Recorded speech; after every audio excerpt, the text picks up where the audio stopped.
The ranch house stood like a skeleton on the edge of the prairie. Gray boards warped by years of wind, windows dark, roof sagging. Jonah Pike stared at it, with the folded deed in his hand. A deed that had cost him exactly $1 at the county office. A joke, the clerk had said, grinning as if selling a man's grave for pocket change was funny. But Jonah hadn't laughed. He had nothing left to lose, and a roof, even a broken one, was better than sky. So here he was, saddle-sore and hollow, staring at his new beginning that already looked like an ending. The door groaned when he pushed it open. The air inside was stale, thick with dust and the faint tang of old smoke. He set his boots on the warped floorboards and listened. Silence. The kind of silence that presses against your ears. He dropped his saddlebag and struck a match, lighting the lamp on the wall. Shadows lunged back, revealing a hallway that led to the stairs. And that's when he heard it. A creak above, then another. Deliberate, heavy enough to be footsteps. Jonah froze. The clerk had said no one lived here. The place had been empty 10 years, ever since the Whitcomb family burned in a winter fever. Yet the dust on the stairs stirred, as if someone had walked through moments before. He lifted his Colt, heart pounding. Who's there? No answer. The lamp flame trembled. Jonah crept forward, boots whispering on the floor. The prints in the dust were fresh, leading upward, bare feet, small like a child's. Each step pressed deep, then faded near the top landing where the attic door sat, bolted from the outside. He swallowed. Hell of a place to hide. The footsteps stopped. The silence thickened. Then, faint and close, came the sound of breathing. Not his. Jonah's skin prickled. He raised the Colt higher, every muscle coiled. Whoever was up there hadn't come down to greet him, hadn't spoken, hadn't moved except to listen. The wind sighed through broken shutters, carrying dust like ash. Jonah thought of the dollar deed, the clerk's grin, the way the seller's name had been smudged on the paper. He thought of why a man sells a house so cheap, and why no one else had claimed it. The breathing stopped. The attic door shuddered once, as if something inside had pressed hard against it. Jonah took a step back, lamp trembling in his fist. Not tonight, he muttered, but the words rang hollow. Because he already knew he wouldn't sleep until he opened that door. And behind it, the footsteps were waiting. Jonah Pike sat awake through most of that first night, Colt laid across his knees, lamp burning low. The house creaked and whispered as old timber does, but the sound of footsteps did not return. Still, he could not shake the memory of that slow breathing beyond the attic door. By dawn, the lamp was out, his eyes raw. He saddled his horse and rode into Dry Creek, the nearest town, 10 miles of dust and sage away. Folks eyed him when he hitched up at the general store, some with pity, most with suspicion. The ranch house was a name that carried whispers. "You bought the Whitcomb place?" the shopkeeper asked, brows shooting up as Jonah laid a dollar bill on the counter for flour and coffee. "Bought it legal," Jonah said. The man's lips twitched like he wanted to argue but thought better of it. Instead, he leaned closer. "You hear anything?" Jonah studied him. "Like what?"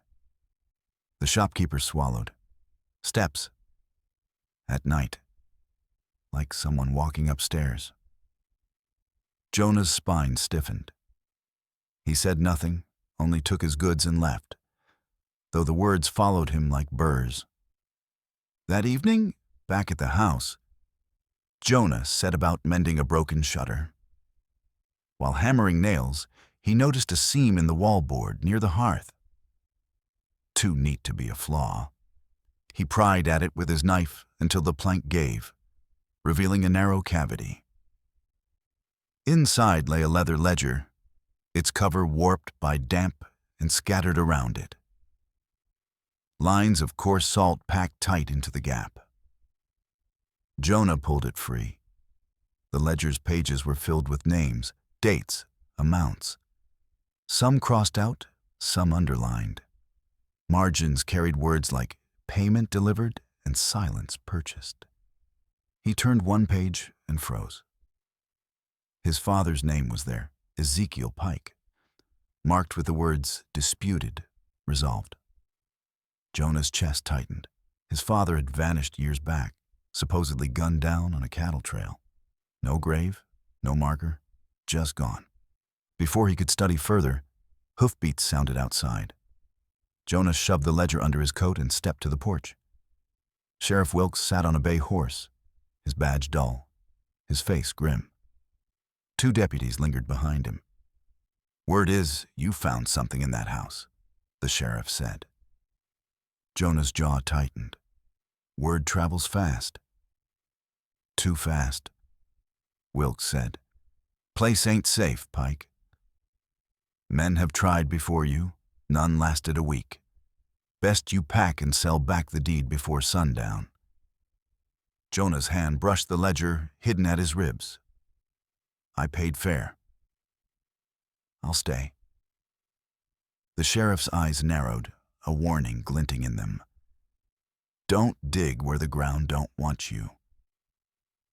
He turned and rode off, leaving dust hanging like smoke. Jonah stood in the silence, ledger hot against his chest. Behind him, the house groaned, as if listening. Then came the sound that had haunted him since the first night. Footsteps on the stairs. Slow, one after another. This time, they came not at midnight, but in broad daylight. Jonah gripped his Colt, heart hammering. He followed the sound into the hall. Dust swirled where bare feet pressed the boards, climbing upward toward the attic door. The bolt on the outside rattled. Wood trembled. From inside came a faint thump, then another, like fists striking from within. Jonah lifted the pistol, every nerve alive. He whispered to the empty air, "Show yourself." The door gave a violent shudder, and from beneath it slid a small, scuffed shoe, the kind worn by a child, its leather torn, its heels smeared dark with old blood. Jonah staggered back, bile rising in his throat. And from beyond the door, a voice whispered, high and broken, "Let me out." Jonah did not open the bolt. Not then. The little shoe lay like a question on the landing, and the voice, thin as thread, had drawn something out of him he thought was buried with his youth. He backed away, set the shoe on the hall table with hands that would not stay steady, and forced himself to breathe slow and even till the ache in his chest broke into air again. "Not yet," he said to the door. "I'll come back with a light and a witness." He saddled up and rode hard for town with the ledger under his coat, the shoe wrapped in a kerchief, and the whisper still scratching at his ears. The prairie ran long and empty under a white sun. Heat wavered over the alkali flats. Dunes of cheatgrass hissed, and every shadow looked like it wanted to rise. He tried to count fence posts. He tried not to hear the small voice. Dry Creek stood on its bluff in the same crooked way it always had. But when he tied off at the schoolyard and stepped through the low doorway, he felt eyes on his back that were not from children. Miss Eliza Harrow looked up from a blackboard crowded with long division. Chalk dust bright on her sleeves, gray eyes steady as a surveyor's line. "Mr. Pike," she said, "you look like a man who slept with both boots on." "Didn't sleep," he answered. Can I borrow you from your sums? She glanced at the clock, rapped the chalk once, and turned to the class. Pages 23 through 27.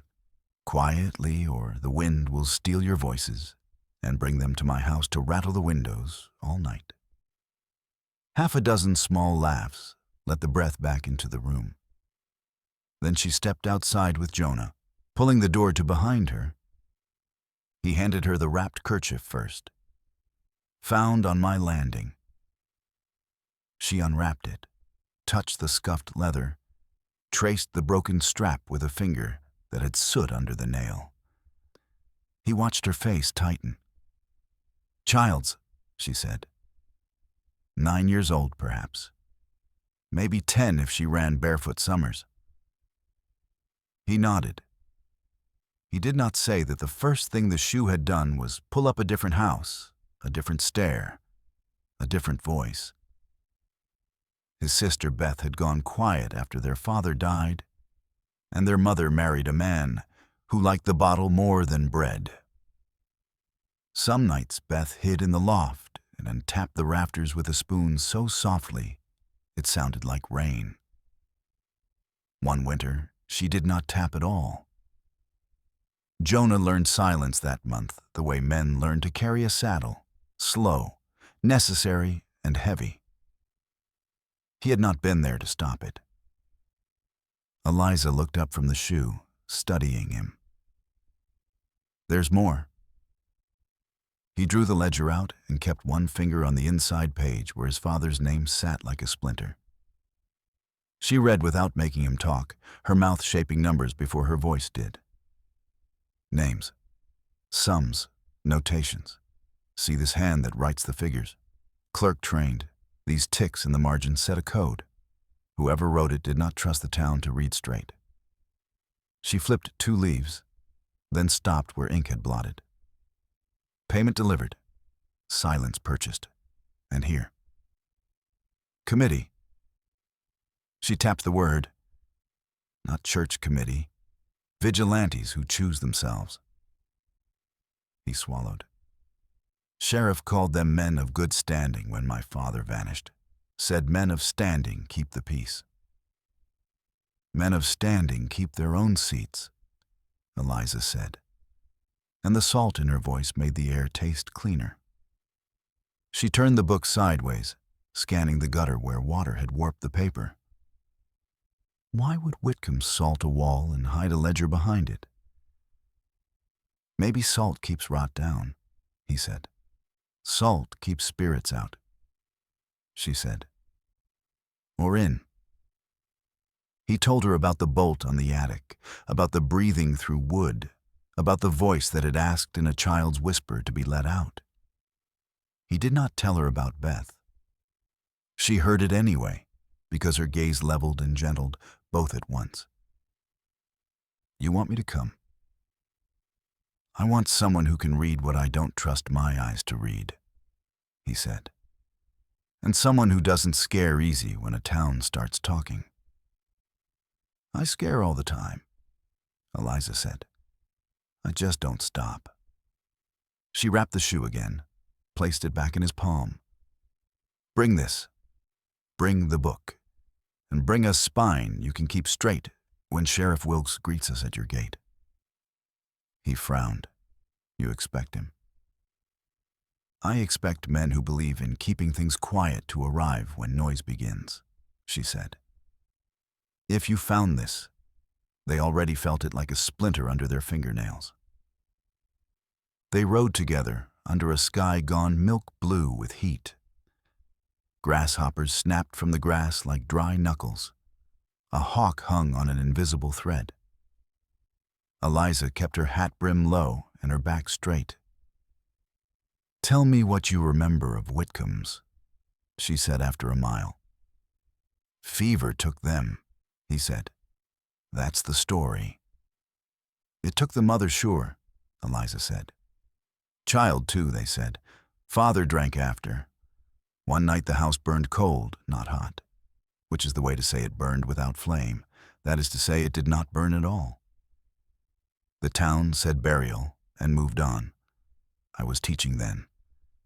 I cleaned the schoolroom and saw a little desk that never filled again. What was her name? June, Eliza said. The name left her mouth like a bell. She cut pictures from Sears catalogs and pasted them into her copybook. Dresses, boots, a stove with nickel trim. She wanted to live big and neat, both at once. They reached the ranch as the sun tipped toward afternoon. Jonah felt the house watching them the way a dog watches a stranger near its dish. He pushed the door and let the dust smell greet Eliza like a cousin at a funeral. "Salt," she said, stepping past him to the hearth where the broken plank had given up the ledger. The lines he hadn't noticed ran pale along the floorboards, thin as cobweb. "Someone laid a circle," she said softly. "Then cut it to let something pass." The stairs groaned when they put weight on them. Dust lifted in motes that made their throats itch. Halfway up, the temperature changed. Colder by 3, maybe 4 degrees. Jonah did not need numbers for that. His forearms pricked. Eliza's jaw clenched once, then unlocked. They climbed. The attic door stood where it had, bolt on the outside, wood scarred where someone had beaten it with small fists. Jonah set his palm to the bolt and felt a faint vibration, as if a hummingbird lay trapped inside the iron. He slid it back, slow, and the house seemed to inhale. "Ready?" Eliza said. "Not at all," he said and pulled. The door stuck, then gave. A smell of old rope and sour apples flooded out. The room beyond was not much of a room. Low rafters, dust thick as felt, a single window blind with nailed boards. Rags lay in a corner. A length of coarse rope hung from a beam with a knot tied, not as a noose, but as a loop worn smooth by small hands. Eliza moved first, not stepping on the center planks, as if she knew the heart of the room could break. Jonah followed with the lamp raised. The light threw their shadows huge and headless on the far wall. There were marks on the beam, faint grooves where the loop had pulled. There were scratches on the floor, short and frantic, where a child's heels had scuffed at night. There was a speaking tube in the corner, brass gone green, its mouth shaped like a flower, its stem disappearing into the wall. Eliza bent to the tube, listening with her eyes closed. She touched the metal and drew her fingers back. "Warm," she murmured. Something breathed through it recently. Jonah crouched by the rags. Among them lay a paste pot, a brush glued stiff, and a sheet torn from a catalog, half a dress pasted to paper, the rest ripped away. Beside it, a button pearl white with a hair snagged under it, pale as moonlight. He felt the world tilt. He set the lamp down and put the shoe beside the button. They looked like a pair of words, missing the sentence between them. "June," Eliza said, not asking. "June," he said, and the name cut. The tube whispered then. Not air. Words. Jonah pressed his ear close and heard voices from inside the house, though none of them stood in the room. Men's voices, flat, practiced, like the sound carried from far away. "That one won't trouble us again." "Whose turn to keep the book?" "Sheriff holds it a night, preacher a week, banker a month." That was the order, and we stick. Eliza and Jonah stared at each other. The tube vibrated slightly in her fingers, the old brass singing with a history it had been built to carry. "This tube," Eliza said, voice low, "runs to the meeting place. Maybe under the bank, maybe the courthouse cellar. They listened from up here to what the town did below, or the house remembered it." "Remembered," Jonah echoed, and the word did not sound foolish in his mouth. The salt at the threshold, the bolt outside, the loop smoothed by small hands. The house had not been haunted by a thing that wished to harm, but by a thing that wished to be heard. He stood, breathing hard. We take the tube out. We follow it. Eliza shook her head. You pull it, you warn them. Better to mark where it goes and listen until we know names. She tapped the ledger. The book gives lists. The tube gives voices. He stared at the beam, at the grooves. They locked a child up here to make the house their ear. She made it hers, Eliza said softly, eyes on the pasted picture that never finished. She heard, and she kept, because nobody else would. Jonah swallowed. His father's name in the ledger. The child's shoe on his landing. A town with a sheriff who rode out to tell a man to leave before sundown. He had wanted a roof for $1. He had bought himself a law he could not abide. He lifted the lamp higher and traced with light along the baseboard where the tube sunk into shadow. There, someone had pried and replaced a board many times. The nails bent and straightened until the wood looked chewed. He slid his knife in and eased it free. Underneath, a groove led toward the stairwell, then down, tight against the wall, as if the house had grown a vein. Hoofbeats, not memory, fresh, close. Eliza's head snapped up. She crossed to the window and worked a nail out with the back of the knife, enough to lift a slat and look. Her mouth thinned. Company. How many? 6 at the gate. Sheriff Wilkes, Banker Hartwell, Preacher Ames, 2 men with dust bandanas, one I don't know, and another down by your spring with a pick, like he aims to break something soft. The lamp flame jumped. The tube hummed again, not with old words, but with a live voice pitched low. Jonah put his ear to it and heard Wilkes as clear as if he stood inside the wall. Break the head of the spring. Make him thirsty enough to sell. If he don't sell, burn him out. He found the book. He found the room. He'll find our names if we let him. Eliza's fingers closed on Jonah's sleeve. We have 1 hour at most. He looked at the loop on the beam, the shoe, the button, the ledger. He felt a choice open in front of him like a canyon. Run and live the way he had. Quiet, hungry, and alone. Or stay and spend whatever life he had left in a house that remembered the town better than the town remembered itself. He blew the lamp out. Darkness slid over them like water, cool and sudden. In that dark, the old boards gave one soft thud, as if a girl had settled her weight to listen. Jonah set his palm to the beam and felt, for the first time since Beth, a hand he could not see set itself small and patient against his own. All right, he said to the dark. We'll make enough noise to wake the dead. A shout rose outside. Wood cracked. The first lick of kerosene bit the air. And from the base of the attic stairs came new footsteps, these not small, not hesitant. Heavy boots on the rise. Someone was already inside the house.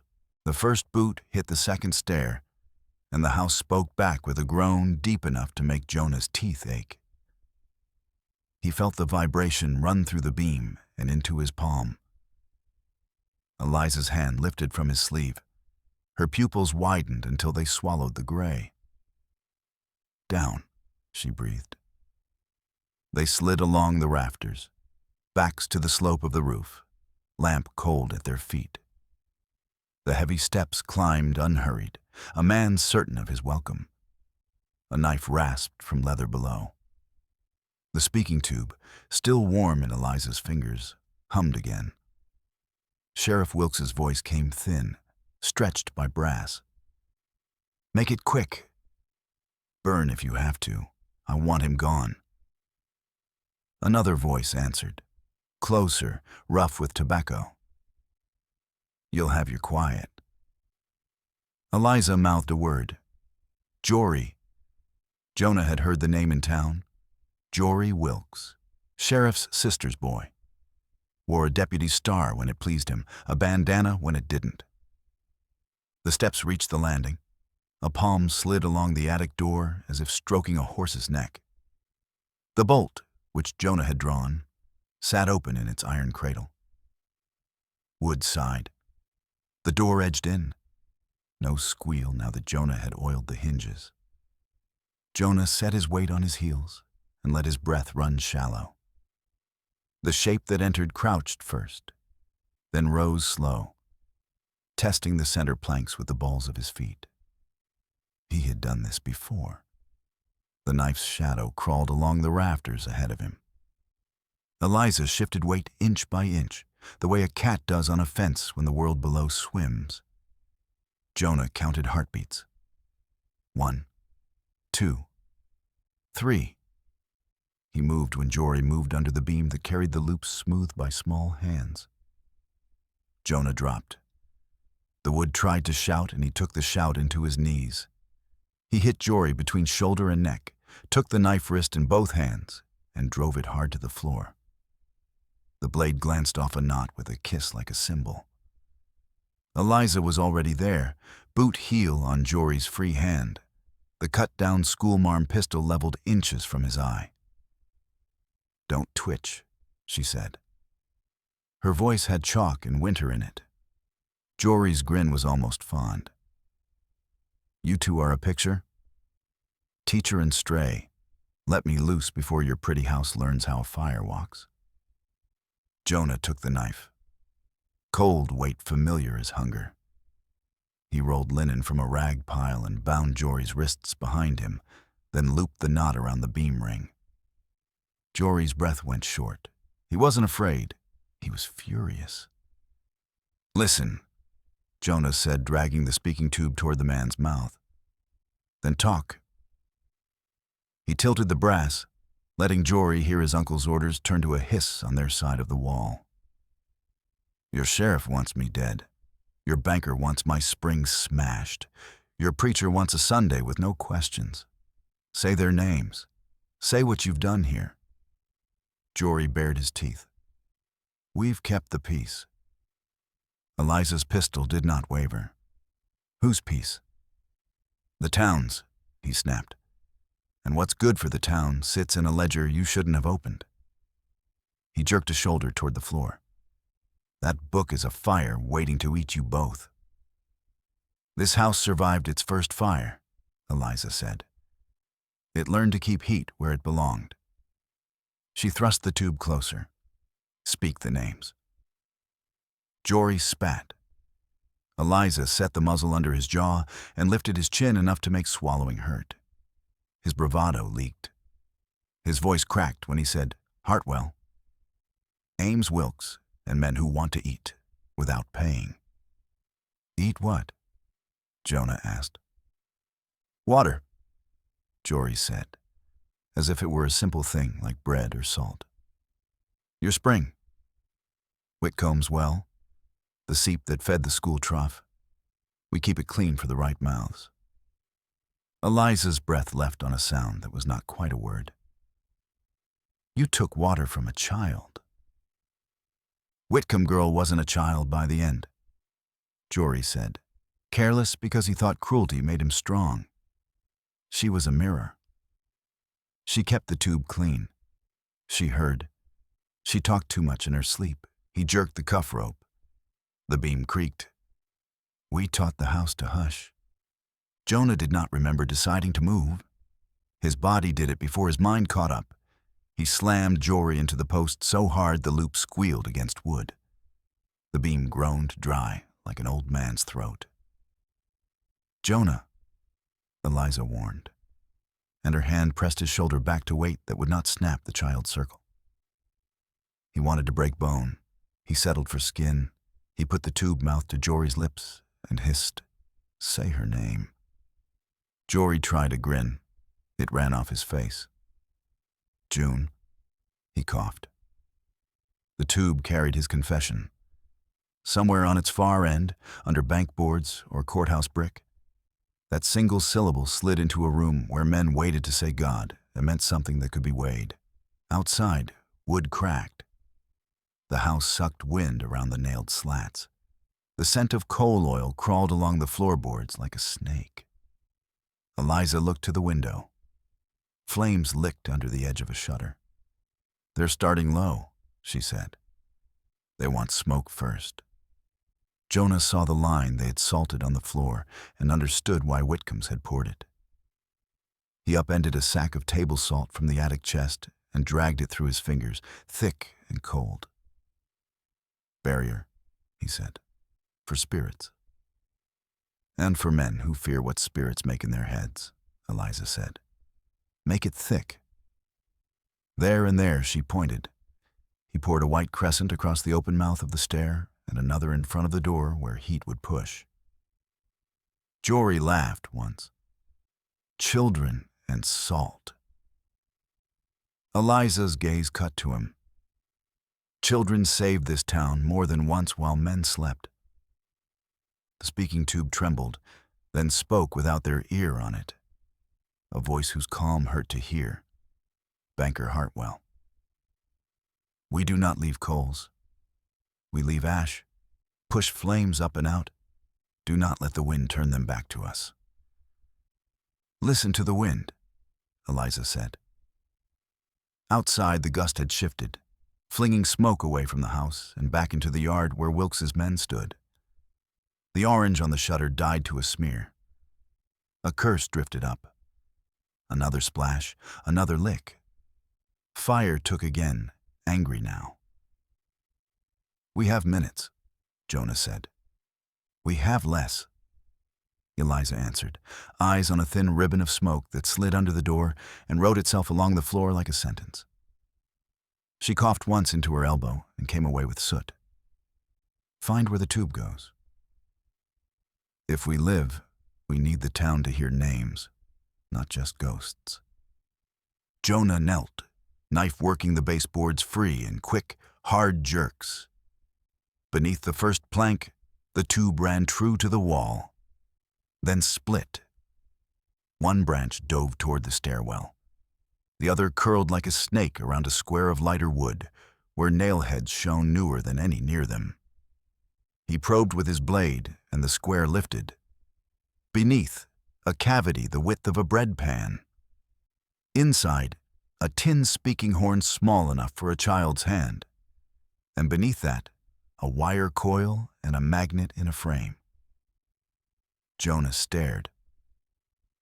Eliza knelt beside him. "A recorder," she breathed. "Not clockwork. A field coil. You turn the magnet with your hand."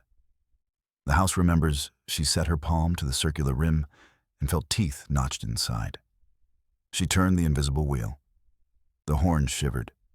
A sound came up like a breath waking from a long sleep. Then words. June's voice. High, clear, braver than the men downstairs.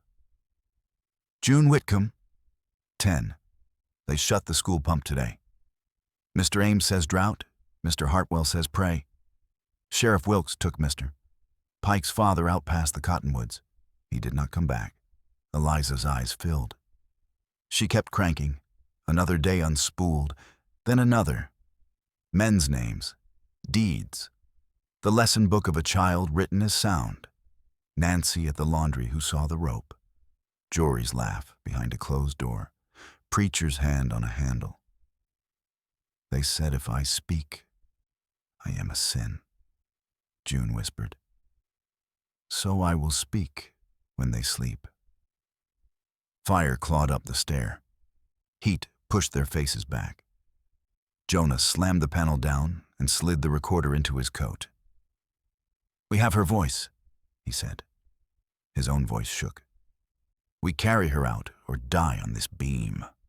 Jory watched them with a predator's patience that fear had not quite eaten. Sweat ran channels in the dust on his neck. He tugged the loop and grinned crooked. "Run if you like." The sheriff likes sport. Eliza fired into the floor near his boot. Wood spat splinters into Jory's leg. "Sheriff's sport ends today," she said. Below, a new sound cut through flame. Not men, not wind, a pump. They had smashed the spring box. He heard the head shatter, the water that should have sweetened his trough gushing wild into the dust. Thirst stabbed Jonah so sudden, he tasted iron. The spring had sung him to sleep, his first night. He had planned to drink coffee by it when the dawn cooled. That small, foolish dream felt like a funeral now. "You good?" Eliza asked, reading the change in his face. "I am done giving them anything," he said. They had no back stair. They had an attic window nailed shut and an upstairs hall filling with bad air. They had a tube that ran to men who thought oil could burn clean. They had a recording wheel turning like a small, rescued heart in Jonah's coat. And they had a house that remembered where nails hid. Eliza slid her knife under the nailed slat they had loosened earlier and pried. The board came free with a cry. Cool air hit them like a blessing. She shouldered the next slat out. Jonah put his boot to the frame, once, twice. The rot gave. The opening was just big enough for shoulders if you breathed flat and believed in bones. Jory twisted his wrists. The loop bit flesh. His breath went high. "You leave me and I burn," he panted. "You step over salt and you burn faster," Eliza said. "Tell your uncle to bring water for once in his life." A shot cracked below, and the speaking tube jumped in Jonah's hand. Wilkes's voice, not thin now, but raw and near. "Light the stairs." Flame flared. Heat rolled into the attic like a wall. Jonah shoved the recorder wheel deeper into his coat, then slid the ledger beneath it until his chest felt like a vault. He swung one leg over the sill. The house shook, not from fire, from the front door slamming into the wall downstairs with enough force to pop hinges. Men shouting. Another voice, fierce and familiar, cutting through the smoke like a saw. "Eliza Harrow!" The school bell voice. It came from the yard. Children with buckets, mothers with wet quilts. A line forming the way lines form in schools when a woman who knows what order means says now. Eliza's mouth fell open, then curved in a soundless laugh that was part sob. "Bless them," she said. "They heard the bell we never rang." Another crack, closer, and then a slam hard enough to throw dust from the rafters. The attic door swung, not inward, outward. Someone on the landing had slammed it shut and dropped the bolt. They were locked in with the fire at their feet, and the sky a shoulder's width away. Smoke pressed the attic tight, hot and bitter. Jonah's lungs fought for breath, each gulp tasting of ash. Eliza shoved at the nailed frame until her hands bled, forcing another board free. The gap widened to a ragged square, sky beyond it turning copper with dusk. Below, fire snarled up the stair. Sheriff Wilkes's men shouted, their voices lost in the roar. But through it, Jonah heard another sound, shouted orders not of destruction, but of salvation. The townsfolk had come. Buckets slammed, water hissed, women's skirts swished as they formed lines from the spring. Children carried smaller pails, their faces streaked with soot. Eliza leaned into the opening, hair singed at the tips. "We jump," she coughed. "No time for anything else." Jonah tied the ledger and the recorder wheel tight under his coat. "Go first," he rasped. She slid through, boots scraping wood, then dropped hard into the yard, rolling to her knees. Jonah hauled himself after, shoulders scraping the frame. As he kicked free, heat bit his back. He fell heavy, breath punched out, but alive. Hands pulled them upright, Farm wives, stable boys, a rancher Jonah had shared whiskey with once. Their eyes were wide, scared, but not blind. They had heard the bell Eliza had spoken of, not with ears, but with conscience. Sheriff Wilkes staggered from the smoke, face blackened, badge hanging loose. He raised his revolver, but half a dozen townsmen stepped between him and Jonah.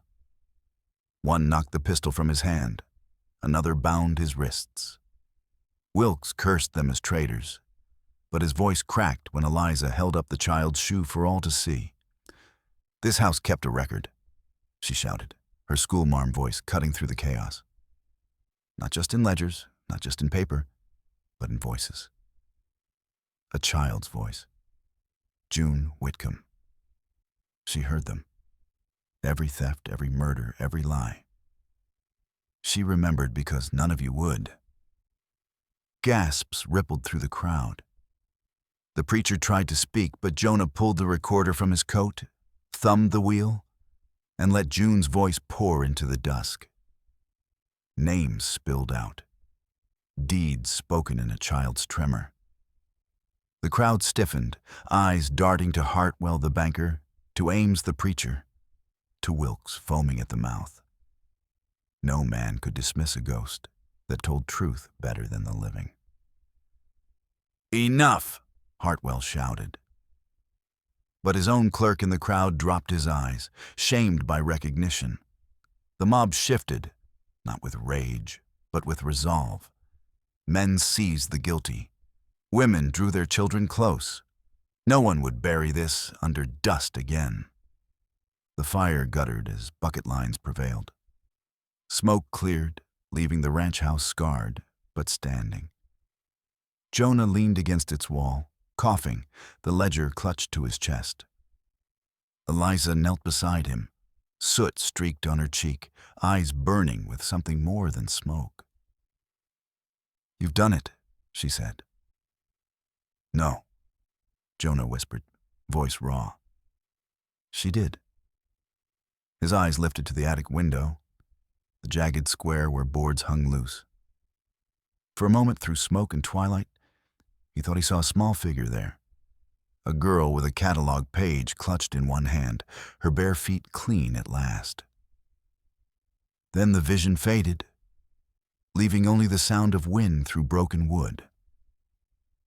The townsfolk turned to Jonah, demanding what came next.